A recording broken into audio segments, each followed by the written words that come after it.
Para que serve a tristeza? Por que nós ficamos tristes? Eu não estou falando dos motivos para a tristeza. Eu estou falando do mecanismo biológico, fisiológico da tristeza. Por que o nosso corpo, a nossa mente tem esse mecanismo de tristeza? Qual a razão de ser da tristeza? Todos nós já tivemos algumas grandes tristezas e muitas pequenas tristezas. Existem vários graus, tipos, causas e durações de tristeza, mas ela é sempre desagradável. Então, qual é a utilidade desse sentimento, desse mecanismo biológico, fisiológico, neuropsicológico que é a tristeza? A tristeza ocorre quando perdemos algo ou alguém importante e a perda não pode ser revertida. Então não adianta mais ficar com raiva, nem manter a esperança, nem fazer ou deixar de fazer, seja o que for. A perda é definitiva. Nesse tipo de caso, de situação, a tristeza nos leva a uma pausa mental para processar emocionalmente a perda e depois prosseguirmos. E é um tanto semelhante a quando nós ficamos fisicamente doentes, como uma gripe ou alguma outra doença. Nós temos que nos recolher, tratar a doença e depois retomar a vida.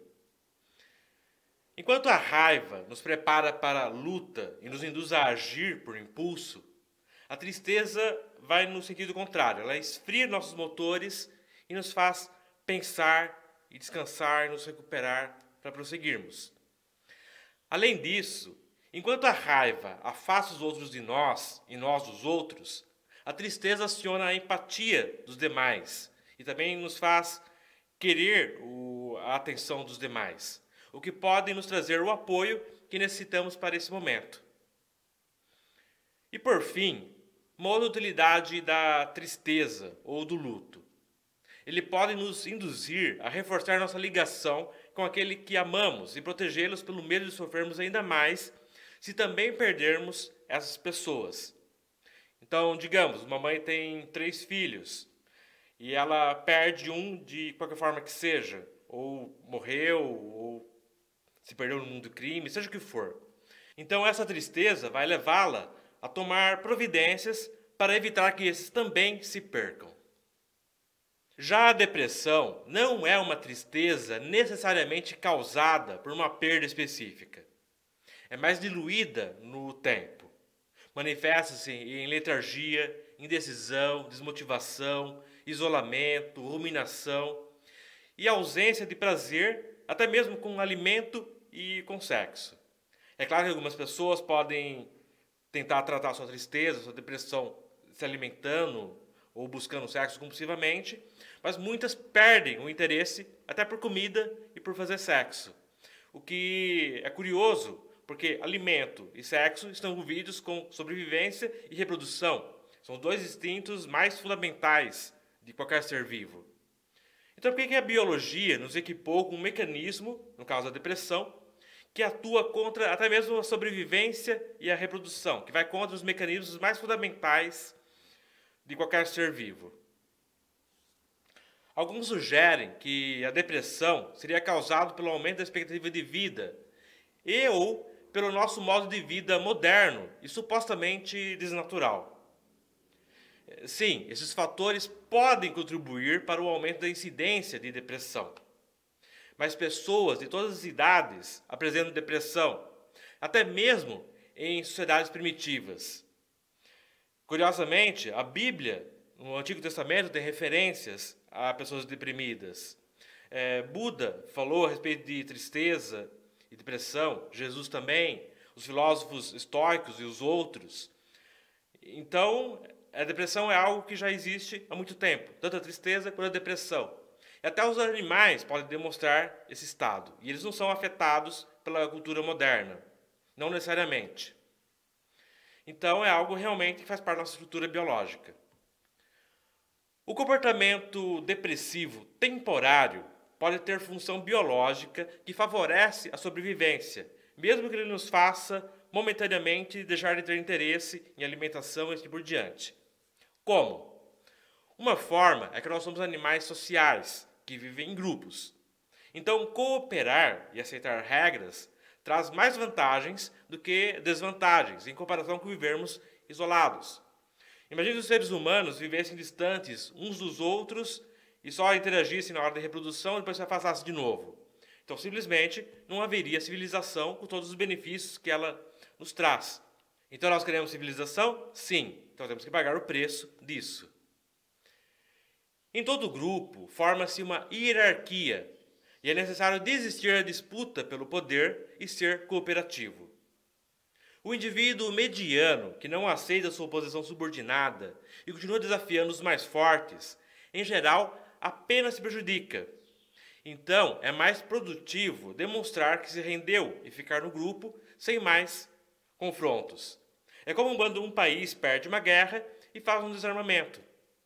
Então, se você analisar um grupo de cães selvagens, ou mesmo de macacos, chimpanzés ou outros que vivem num grupo, tem aquele que é mais forte e mais astucioso, que domina o grupo, e aquele um pouco mais fraco, ele pode até disputar em algum momento, mas depois que ele perdeu essa disputa, ele demonstra para o outro que ele está aceitando essa posição dele.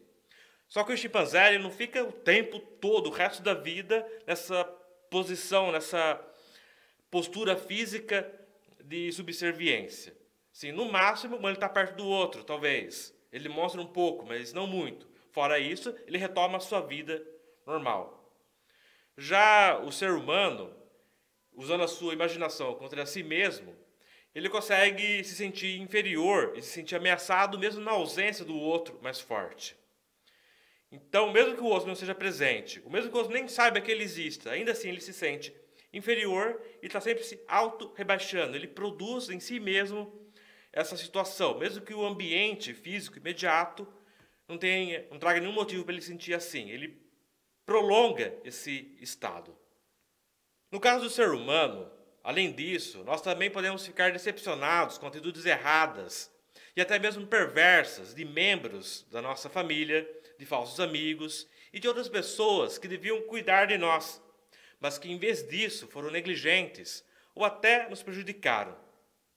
Então nós sermos vítimas da insensibilidade ou até de maldade de desconhecidos ou de colegas que não têm nenhuma relação conosco é uma sensação desagradável. Mas ser vítima de atitudes erradas e até de perversidade de pessoas que deviam cuidar de nós, pessoas da nossa família, e assim por diante, é realmente muito impactante. A frustração também pode ser causada por circunstâncias, como quando uma pessoa descobre que não pode fazer uma certa atividade que ama, que queria muito fazer, por causa de determinada condição, problema de saúde, estrutura física, e assim por diante. Então, imagina um jovem que teve a vida inteira, é curta, mas tudo que ele conhece, o desejo de seguir uma certa profissão, de repente ele vai fazer um exame médico para poder seguir essa profissão, e o médico diz, olha, você não pode seguir essa profissão porque você tem essa estrutura física, essa predisposição para esse problema de saúde, tal, isso vai te prejudicar, você não pode. É uma frustração muito grande, a pessoa realmente desaba. E também quando nós buscamos um projeto e ele acaba não dando certo. O humor se modifica conforme se progride na busca de um objetivo, o que motiva a pessoa a se empenhar cada vez mais e assumir desafios cada vez maiores. Então a pessoa está determinada e ela se empenha cada vez mais. E curiosamente, a parte mais perigosa de você escalar uma montanha, de um alpinista escalar uma montanha, é perto do pico. Por quê? Por causa do ambiente, tal? Não, porque quando a pessoa chega ali, a pessoa fica obcecada. Não, eu cheguei até aqui, agora eu vou chegar lá. Não, mas está vindo uma tempestade. Não, mas está escurecendo rápido. Não, a gente chegou até aqui, agora nós vamos conseguir.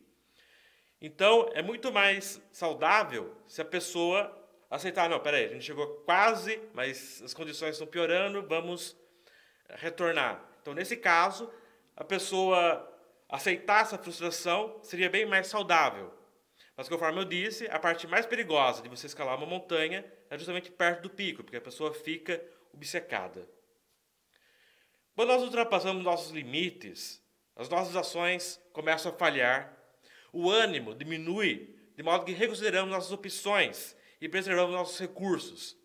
Então ficamos mais introspectivos e para tomar decisões difíceis, como desistir de objetivos inviáveis. Será que eu consigo mesmo? E buscar outras metas. Será que em vez de eu ter minha própria empresa, será que não era melhor eu realmente aceitar ser um empregado? Será que em vez de insistir em namorar com essa pessoa que não me corresponde, não seria melhor eu retribuir o interesse de outra que tem um interesse realmente por mim? E assim por diante. O isolamento e a anedonia, que significa perda de prazer, evita que nos distraiamos dessa análise. Então, pensa bem, se você tem um objetivo, está gastando energia, e talvez esse objetivo tenha se mostrado inviável, faz sentido a pessoa perder o desejo de prazer e se isolar para refletir, para ver se deve ou não, de fato, continuar. Então, existe uma certa lógica desses mecanismos de tristeza, de frustração e até de depressão. É interessante que nas regiões do planeta em que o inverno é muito rigoroso, os animais percebem a aproximação do tempo do frio e tomam medidas práticas. Eles emigram ou hibernam ou estocam alimentos e assim por diante. Mas depois que o inverno passa, eles retomam a vida normal. Então, o animal que migrou retorna, o animal que hibernou acorda, o animal que estocou alimentos volta a agir de acordo com a nova circunstância, com o clima que agora está mais favorável, e assim por diante. Já o ser humano, ele continua carregando e criando para si mesmo o inverno dentro de sua mente. Então o inverno já passou, já está na primavera, no verão, mas ele continua sintonizado com o inverno. Ele continua se autoinduzindo a emigrar, a hibernar, estocar alimentos e assim por diante, mesmo não havendo nenhuma necessidade prática. É como aqueles desenhos animados ou aqueles quadrinhos em que o personagem ele vai andando e tem uma nuvenzinha com chuva só em cima dele e onde ele vai a nuvenzinha vai atrás. Então a depressão é isso, a própria pessoa cria aquilo em cima dele. Então não é uma reação ao ambiente, às circunstâncias. É uma reação ao próprio pensamento circular compulsivo. Então, a depressão pode ser o prolongamento das próprias frustrações pela recusa de retomar a vida, de aceitar a nova situação e retomar a vida. Quem persiste em metas improváveis demais se aprofunda em sintomas depressivos, precisando de ajuda. Então, eu não estou dizendo que toda e qualquer tristeza, em qualquer medida, por qualquer motivo, em qualquer circunstância, é sempre boa. Eu estou falando que o mecanismo de tristeza e de frustração são úteis, é útil em si mesmo, mas tem que ser bem utilizado. Então, quando a pessoa aceita adotar medidas mais viáveis, aceita a realidade atual como ela é, e decide retomar a vida, a tendência é o ânimo voltar a subir de forma razoável. E assim a pessoa pode ficar emocionalmente equilibrada. Quando se sofre uma grande perda de algo ou de alguém importante, quando se sofre grandes frustrações ou decepções, é natural passar um período de luto. Porém, muitas pessoas cometem um dos dois seguintes erros. Erro 1. Não permitir-se entrar no processo de luto. Não, eu tenho que ser forte, eu não posso ficar triste, eu não posso ficar desanimado, nem por um momento. Não. Ou então, erro número 2. Não permitir-se sair do processo de luto. Não, eu não posso deixar porque foi muito terrível. E se eu deixar ele ficar triste, quer dizer que eu não me importava. Então, por um lado, existe uma falsa dicotomia entre ser forte e ficar triste. Não, você pode ser forte e se permitir ficar triste por um certo período. Entrar no luto por um certo período, se recuperar e sair dele. E também, por outro lado, você sair do processo de luto gradualmente não quer dizer que aquilo não era importante para você ou que aquela pessoa não era importante. Mas você permanecer no processo de luto o resto da vida não vai ajudar nem a pessoa que você perdeu ou ajudar você a recuperar aquilo que você perdeu e não vai te ajudar em nenhum sentido. Então você pode, também não quer dizer que você nunca mais vai se lembrar disso e talvez sentir alguma tristeza. Algum vestígio sempre pode permanecer. Mas você pode retomar a sua vida depois de você ter passado por esse processo de luto. Gradualmente. Você começar a se permitir fazer o que você fazia antes e agir de forma equilibrada. Dentro do possível, retomar a sua vida. Meu nome é Emerson Luiz e seja bem-vindo ao canal Pense e Haja. Se você apreciou esse vídeo, dê joinha, inscreva-se, acione o sininho, comente, nem que seja com ok. Aqui tem outros vídeos para você assistir caso queira.